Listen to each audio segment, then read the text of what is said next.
you can't create a masterpiece by painting once a month. It's something you got to do every single day. You got to work at your craft every single day. And then hopefully get recognized by your talent somewhere, by somebody.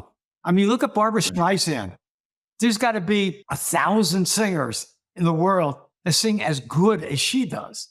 But it's also trying to put yourself in the right place at the right time. And a lot, there's what's the expression? 99% perspiration and 1% inspiration. But it's something you got to work on every single day. There's no occasional masterpieces.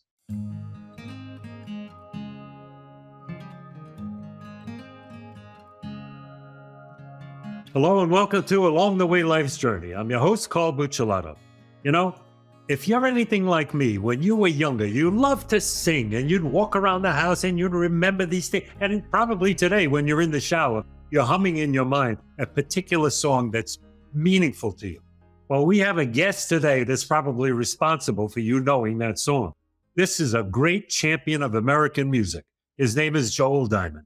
He is a writer, producer, manager. He has managed numerous record labels, and he has his own label called Silver Blue Records.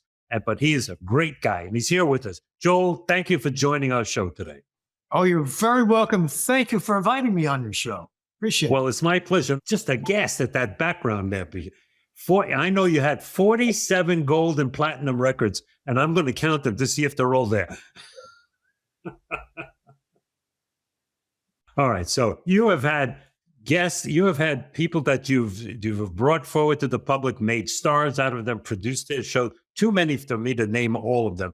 But we were just chatting offline about Engelbert Humperdinck and how you produce his #1 records time and time again. And I know you did so for many other people, including Benny Mardones, who we'll talk about later, and some of his magnificent stuff that he did. So you're a guy who grew up in Passaic, New Jersey, and now you're living your dream. Here you are. Yeah, well, I actually started living my dream back in New York City because when I lived home till I was 26 years old. Oh. It was really funny because I remember my dad's traditional Jewish family, and my father said, I don't want you to leave home until you get married. And could you imagine if I listened to him, I would have been still living home at 50 years old. No, they would have thrown you out by then. I didn't get married until I was 50 for the first time. Oh my goodness, that's amazing. Yeah. So, well, I got divorced when I was 50 after being married 39 years. Huh? And I got divorced last year for the second time. Well, we both know what that means. Oh boy! Boy. If you're anything like me, she got the uranium mine and you got the shaft, right? Sort of. Sort of. Okay, so you are a giant name in American music industry, and you have had so many wonderful successes, so many great people that you've found and encouraged and brought forward and produced for. And I'm sure that there are some that stand out in your mind that are particularly close to your memory and your favorites of any of them. Anyone you'd like to talk about, we'll do that. And we'll talk generally about, I also happen to know, ladies and gentlemen, he's a great star in American music, but he also was one of us. He was a person who went and watched American Bandstand over and over again, but you were a regular. You were the only one that got the award as being a regular on the show, right? Honorary regular. Honorary. Oh, excuse me. Okay. Because when I was young, at 15 years old, my entire life was American Bandstand. Yeah. I was consumed by it. I lived vicariously through all those kids. And if you remember, the regulars on the show were bigger than the stars who sang on the show. That's right. That's Ken, right. Bob, and Justine. I mean, I would dream about them. And I would I'd run home from school every day, watch American Bandstand, which was a good foundation for music for me as well. Sure. So cut to 30 years later, That was my first dream I was living. I was living in a penthouse, 220 Central Park South. Great address. Hey, not only a great address, I had the entire top floor of the building. And just 2 years ago, you can look this up on Google. Dig this. The number one most expensive residential sale, Beverly Hills, everywhere in the country, was 2 years ago. And the address was a penthouse, 220 Central Park South, sold for $248 million. I lived there for 20 years. Do you look back and see if I held on a little longer, I could have got a little more for this thing? Oh my God. The winning shirt of life. Right? So anyway, get back to the quick story. So I'm living there, and one night my phone rang, and it was like 11:30 at night. Picked it up. I said, hello. She said, is this Joel Diamond? Yeah. This is Arlene Sullivan. And Arlene Sullivan was one of the most famous regulars on American Bandstand. Yeah, right. Arlene, I remember Arlene. And this was better than Jacqueline Passaic calling me. I mean, Arlene Sullivan from American Bandstand? Yeah. My eyes opened up like saucers. And I was on the phone for 1 hour with her. I said, listen, I'm coming down to Philadelphia next week to do some recording at Sigma Sound Studio. Would you have dinner with me? And she said, of course I will. I go, So I went down there. I had dinner with Arlene, and it was like I died and went to heaven. But you were 15 all over again. I know. More than that, I stayed in touch with her. Take this. 6 months later, I had three carloads of the bandstand regulars come to my penthouse for dinner. Oh my. Fantastic. And the elevator opened right into my apartment. And I will never forget this. The elevator door opened, and all of a sudden, black and white turned to Technicolor, and all the regulars walked out of the elevator into my apartment. And I said, oh my God. You know, we Sicilians have a word for that. You were quelling. Quelling. Absolutely. Quelling. So after dinner, they all gathered around me, and Arlene said, "I'm representing, all the kids here. Kids, they're 35 years old at that time." So they said, "We all agreed that if we had known you back then, you would have been one of us." Oh wow! What a compliment! And they handed me the trophy, the only honorary American Bandstand regular. And that's like my favorite thing up there on the right side there. That's better than an Oscar for me. That's marvelous. Your wall is just spectacular. I love what I see there. And I noticed there is a wine bottle off on the left. Yeah, that was just one of the awards I got. They gave out wine bottles instead of actual trophies. Now I got my 2 Grammy nomination things up there too. Yeah, I see that. That's wonderful. Yeah. You've had an amazing life. And ladies and gentlemen, if you don't know, this is the man who had an assistant who went on to become a big deal himself. His name was Tommy Mottola, I think, right? Tommy Mottola. Tommy Mottola. And he but you're close. Take this. Tony Mottola, what you just said, was his uncle. Oh, that's why I'm getting it a little backwards. You got to give me a break. I'm 83 years old. My gray matter goes back and forth all the time. You were right. Tony Mottola was his uncle and the famous guitar player. Right. Okay. Now it's coming together. Right.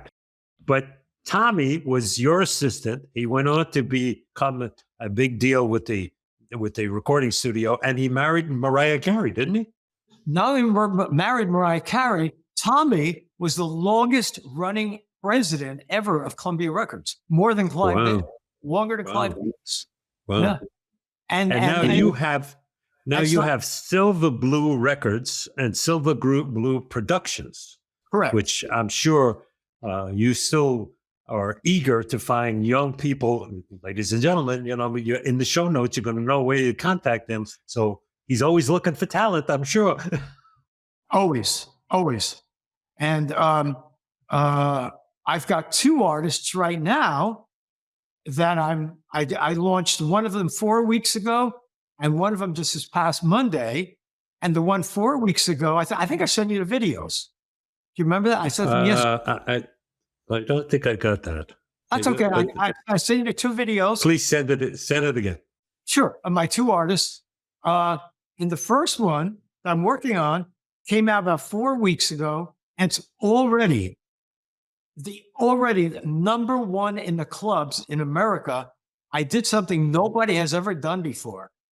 I combined opera with EDM, electronic dance music. Oh, wow. Nobody has ever done that. And it's blowing up in the clubs. Wow. I found her on TikTok, and she's an accomplished Italian opera singer. She has performed with Buccellato. Oh, my goodness. She's 35 years old. Be still my heart. Yeah, she's 35 years old, drop dead gorgeous. And Pope Francis, quoted, is a quote from Pope Francis, Carly Paoli has the voice of an angel. Carly Paoli. Yep. I must look for that. Yeah. You know, I told you earlier that I was a little ham bone singer when I was a kid, and I do a little on the side with my friends and family. But my biggest aspiration is one day, just one day, to sing Nessun Domina like Pavarotti did. Just once, I'd like to do it. I don't know if I'll ever get there, but I'm going to try. You'll get there. You'll get there. Okay, so that's like blowing up in the clubs. And my second artist is a R&B artist. Also, I found on TikTok. I look at TikTok every day. TikTok, really? You're finding these people on TikTok? Yeah. That's amazing. I mean, 99.9% of what I say is no. But I saw this guy, and he was singing from on the street in Sarasota, Florida. And thank God somebody had a videotape running, and he sang Tennessee Whiskey with a guitar player on the street. And I'm looking at this guy, I said, oh my God, it blew me away. So I tracked him down, which is not always easy, tracking people down, but I tracked that. And he was telling me he was getting phone calls every day from record labels. The video racked up 32 million views. So I convinced him that I could do the job for him. And I flew him out here. We recorded, and the record just launched this past Monday. So you see, ladies and gentlemen, stars are born all the time. There's going to be a movie of this, A Star is Born by Joel Diamond. No, of course. There's so much potential out there. But you know something? It's like Jimmy Iovine. You know, I don't know if you know the name Jimmy Iovine or not. He used to be the head of Universal, and he created Beats headphones with Dr. Dre. He was Dr. Dre's partner. Yeah. And Jimmy once said to me, he said, a hit record is obviously quite rare, but it happens when all the stars line up at the same time. And that's what's happening for both of my records right now. Which that's marvelous. Yeah. So these are names we're going to know in the near future, that the way we know all of the popular people. And then I'm sure it's going to be great. So you're going to be doing a special program for at the California Hall of Fame for Benny Mardones, I understand. Yes. It's not my program. What it is, it's the California Music Hall of Fame. They're indoctrinating, I think, about 15 artists. Benny is one of them. And I put together an 11-minute video of Benny's life story. And very quietly, nobody knows it, he's the only artist in history, which I got to get this out big time. He's the only artist in history that has charted 4 times in Billboard, same artist, same song, different decades, different producers. That's amazing, because he did this originally in 1980, right?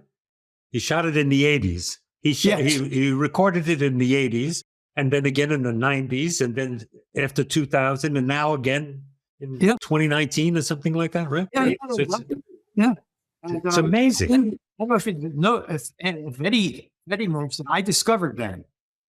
And in 1969, with Tommy Mottola, who's my assistant.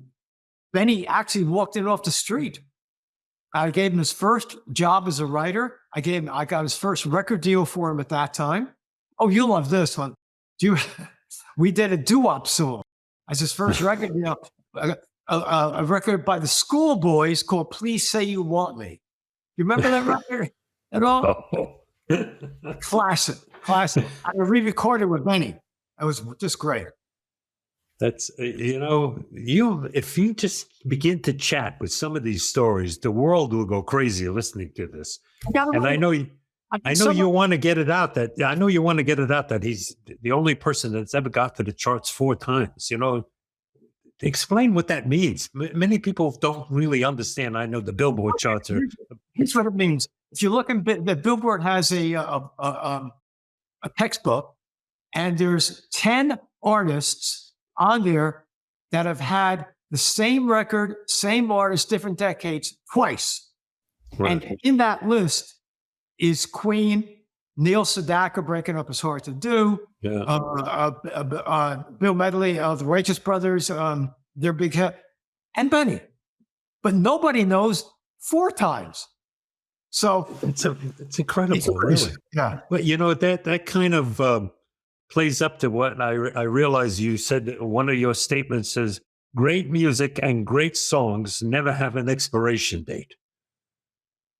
And I think that's true. And you just proved it by what you said. If it hit the boards 4 times, that's a span in generations. People that heard it in the 4th time weren't even born in the first time. And interestingly enough, like I said to you, I look at TikTok every day, just for talent.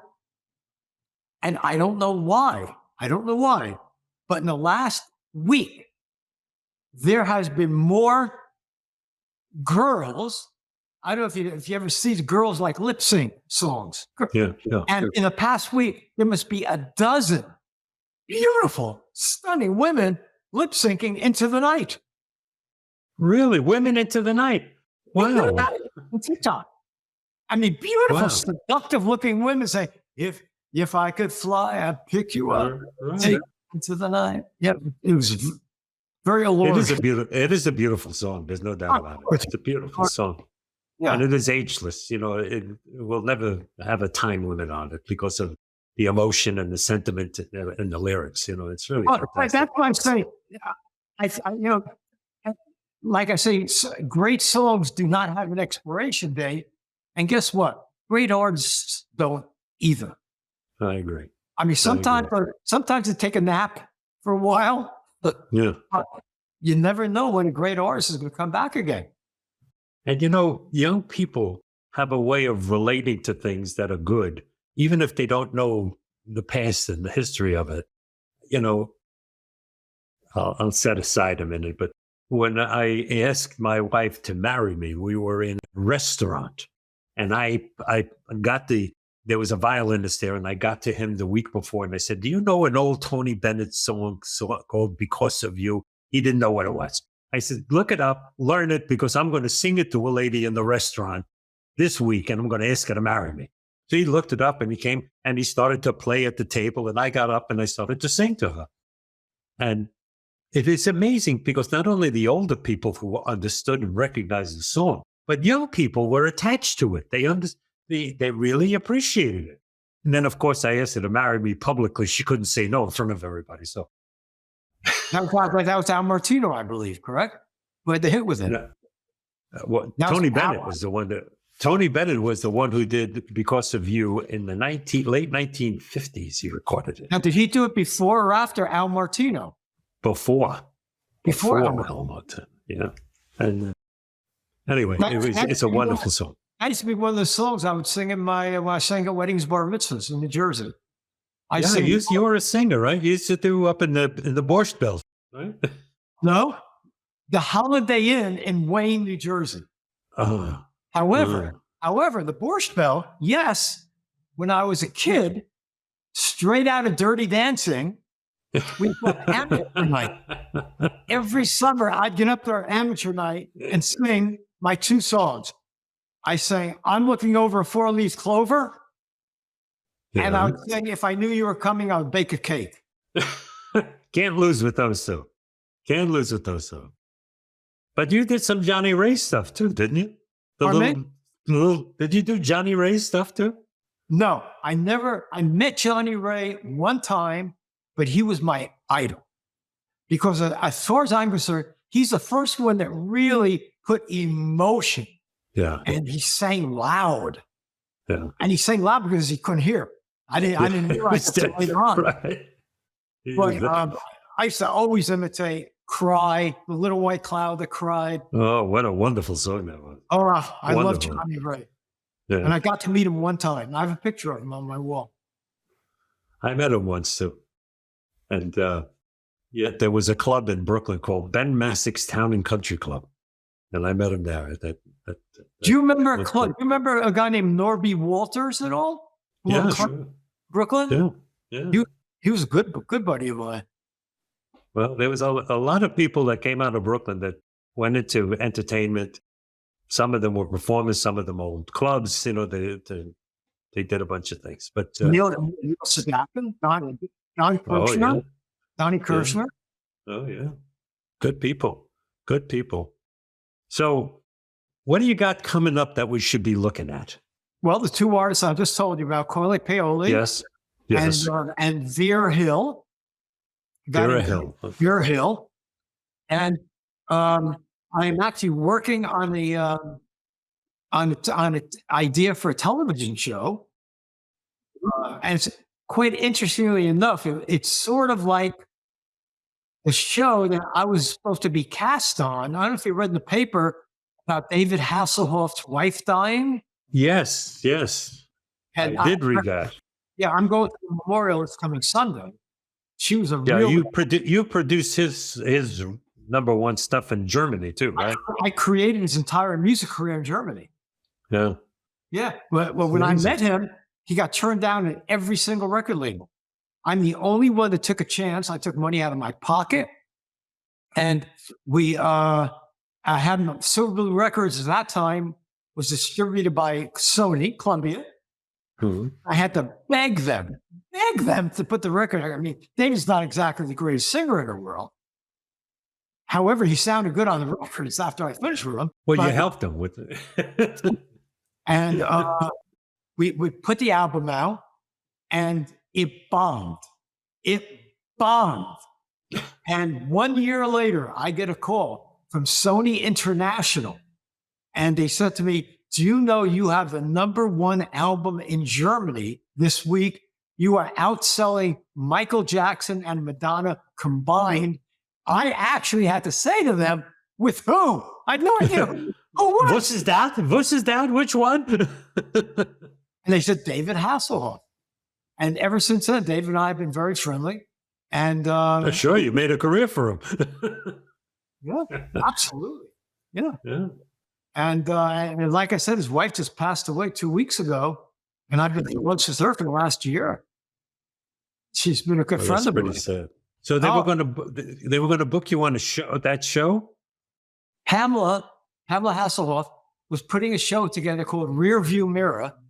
And if you read some of the clips in the news, it said she was working on a reality show with some of her celebrity buddies. And I was one of her celebrity buddies on the show.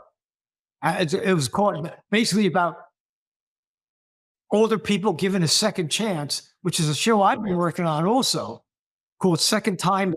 It's called Second Time Around. I think that's wonderful. Second Time Around. I think that's wonderful. And I'm putting the pieces together now. I've been working on it for a couple of years, actually. And basically, the minimum age to be on this show is 50 years old. And that's a kid. And who are over 50 and for some reason or another never had a chance to express their talent, or they couldn't do it for financial reasons, whatever. And now they have their opportunity. Come on the show, sing, dance, juggle, whatever you're going to do. So you're going to do a seniors American Idol. Not singers. Could be anything. No, a seniors American Idol. Sorry. Yes. Yes. Yes. Because American Idol, I think they have a cutoff at a certain age. Right. They don't let older people in there. Right. Exactly. So mine is going to be a starting age of 50 and up. I think that's great. I really do. Because, we're living longer and longer. People retire with a long span of time in front of them with great talents to express and to deliver. And, I think that's a great thing for society and for culture, because too many of us, they seem to think that we just have to go off the pasture somewhere because, I don't know about you, but I never thought in terms of retiring. Maybe you retire from a job or from a business because you sell it, but you don't retire. You go on and you do something else. Like I wrote a book when I was 78 years old. It became an Amazon bestseller. It's in its third printing. I started this podcast when I was 80 years old, and I'm starting my third year on it. I can't imagine people saying, well, you're supposed to quit. What do you mean quit? I got all this energy. How do you quit? I think you should be my partner on the show. Okay, let's do it. I mean it. Let's do it. I would do it. Title to second time around. I think that's wonderful. Second time around is exactly what, ladies and gentlemen, listen to what we're talking about here. Because how many times we have people on this show that give you inspiration and motivation. And I say to you all the time, get off that couch. Don't be a couch potato. Get out and do something. Make a difference in this world.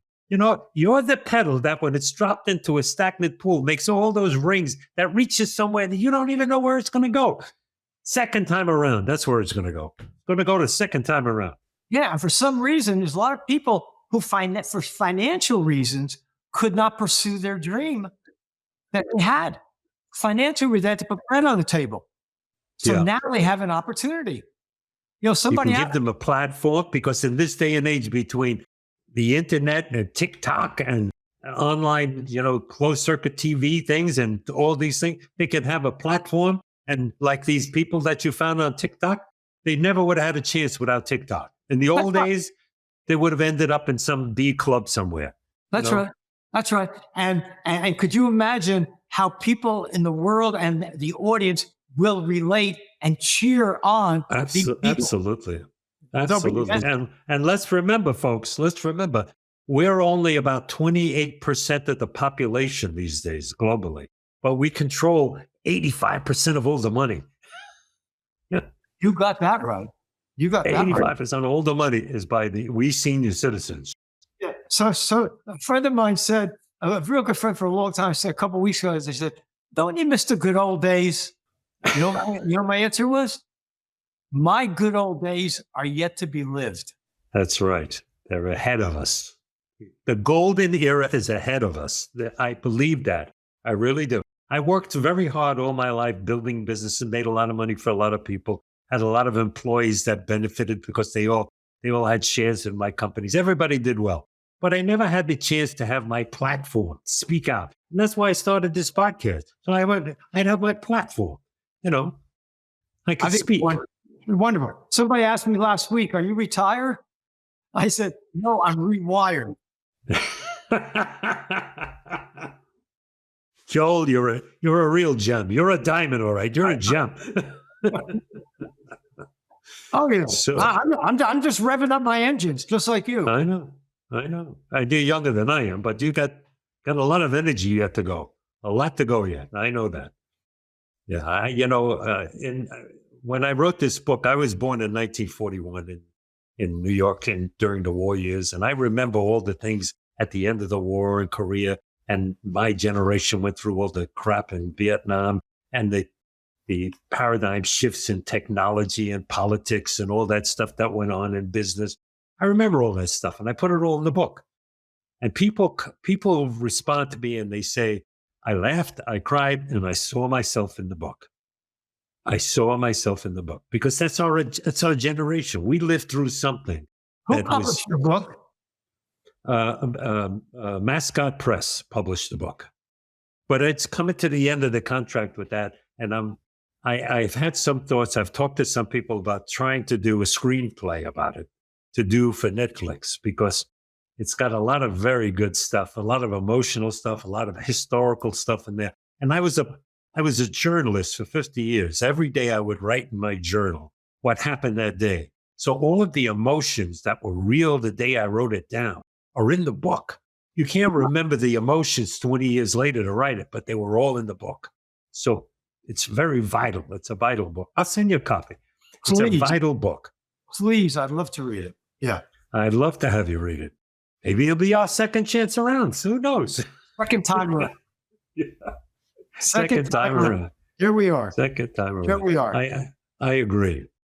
So you want to mention, talk about anything more about Benny before we do anything else here? Because I know you did a short 11 or 12 minute piece on him, and he did have some tough times, and he had some good friends to help him through the tough times. And at the end, he had a difficult end. But, people need to know that there are people to help you out if you're in the same condition. And if you'd like to mention anything about that, it might be helpful and inspiring for other people to know it. I mean, Benny obviously had Parkinson's toward the end. Yeah. Yeah. And, but he kept on going. He kept on going. He still performed, even though his hand was shaking on stage. Yeah. And you got to remember, Benny came into my office, walked in off the street in 1969. Well, and, I was with him the whole time. And, thank God he met Jane, his wife before, his widow now. Yeah. And she was wonderful to him. She took such good care of him. And he loved her so much. And she would, to my daughter's now 32. He was always Uncle Benny, always Uncle Benny. And we cried. So there wasn't a day I didn't pick up the phone and call him. We spoke all the time. And we had life experiences. We had some funny, funny times together, and great times, emotional times, happy, sad, great. But isn't that what real friendship is? It's a brotherhood of people where they share each other's experience. They have their tears and their laughter together. And yeah, that's what makes. He should have been he should have been a much, much bigger star. It's the craziest thing. You mentioned Benny Mardones, never heard of him. Into the Night, maybe I heard of it. The second you put on that record. Yeah, everybody knows it. And the first couple of notes, I know that song. Of course, everybody knows it. They just don't connect the name to it, but they don't know him. Everybody knows it. He should have been so much bigger. But at certain points in his life, he was self-destructive. Yeah. He was self-destructive. I know. I remember reading somewhere there was a town somewhere that makes a Benny Mardones festival or something every year. Syracuse, New York. He was as big in Syracuse as Springsteen. He was huge in Syracuse. He was God. Yeah. Only Syracuse. That was it. For some reason. Well. But he did some foolish things like that, cost him a lot over the years. But when he was originally on Polydor Records, he got so pissed off at one of the vice presidents there. There's a famous story. Actually, he went to start screaming at this guy and literally turned the guy's desk over. So that was the end of his career, Paul. And that's where he had the first big hit. He's done things along the way, and he would have been the first to admit drugs were a big, big factor in his downfall. Yeah.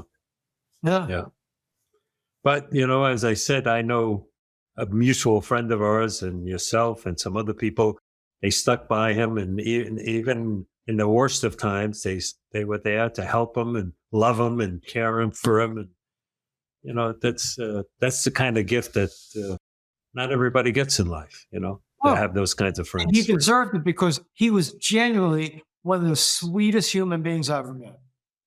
And smart, really smart.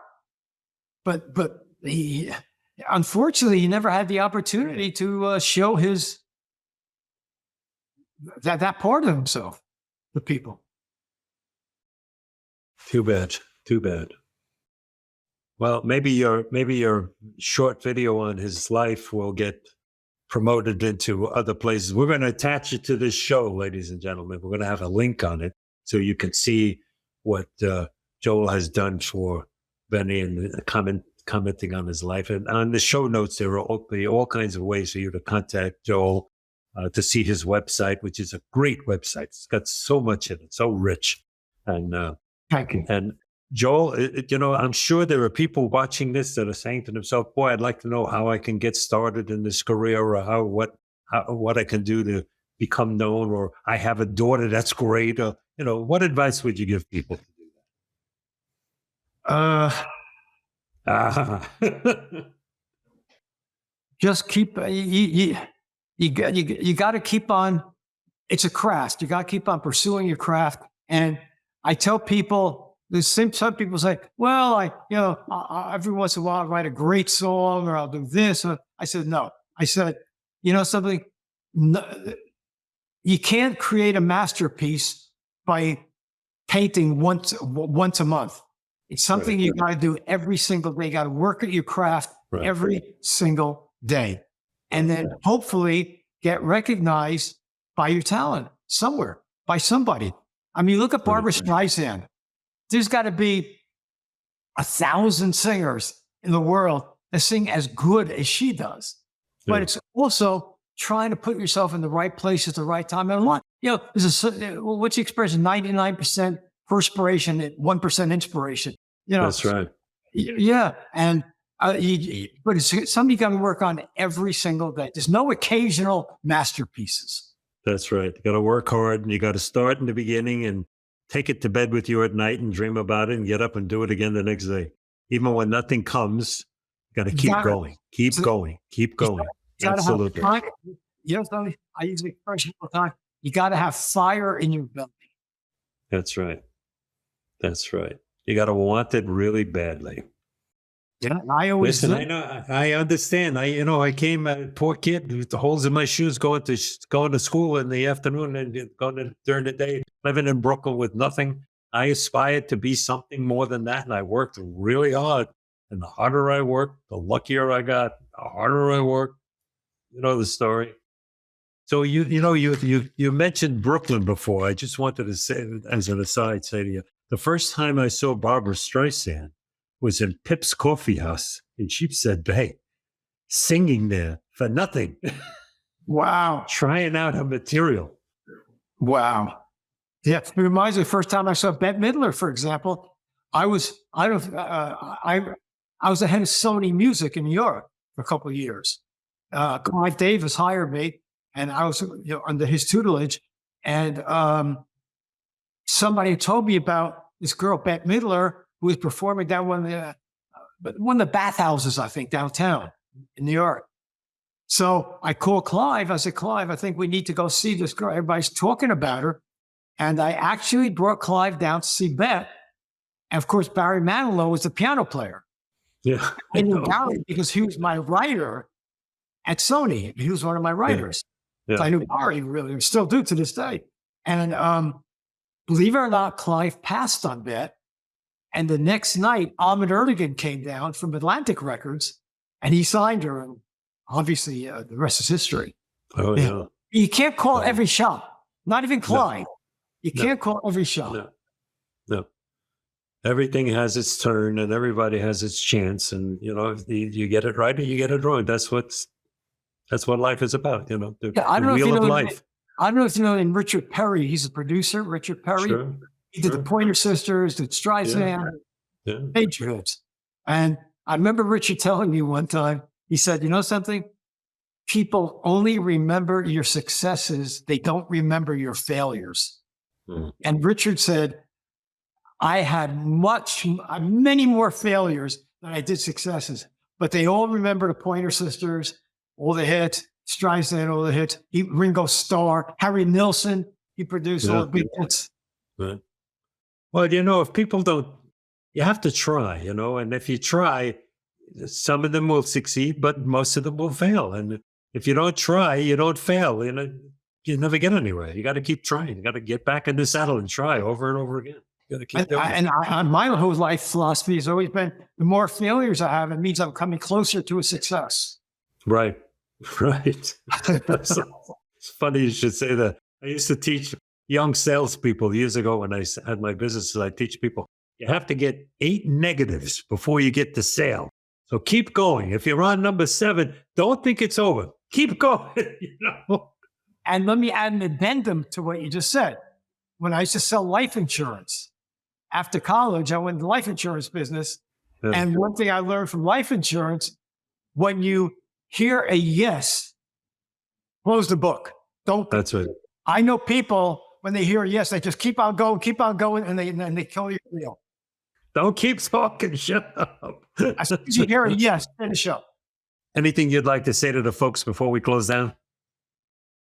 Thank you for the opportunity to speak to everybody. And I appreciate you having me on the show very much. It has been my honor. And we will talk offline, and I will send you a copy of the book. Ladies and gentlemen, you know what I say all the time. You've got your story. Everybody has their own story. You've just heard part of Joel's today, just a little bit, because his story is so big, we would have to have 15 of these shows. You know my story. You know who I am. Tell your story. Tell it to your loved ones. Tell it to your friends. Write it down. Send it into the newspaper. Even Jeff Bezos is allowing the new editorial staff at the Washington Post to do new things these days. Send it in. Because when it's too late, it's too late. All that wisdom is gone.